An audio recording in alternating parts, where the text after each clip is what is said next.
To create your batch on the web app, click on My Batches tab on the left of your dashboard screen. Click Create More Batches. Enter batch name. Enter an image for your batch. Select subject for the batch. Select the grades you will be teaching in the batch. Select the days when you will have the classes. Enter the start time and end time for your classes,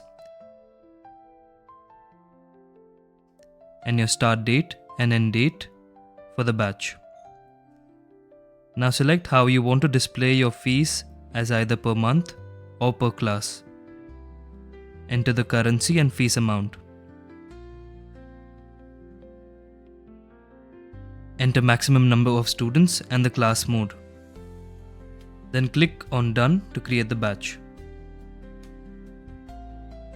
Once your batch is created, click the Batch Code button next to your batch name.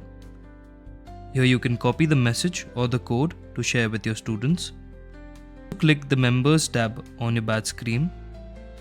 Then click on Add Student to search from the students on the app to send them an invite.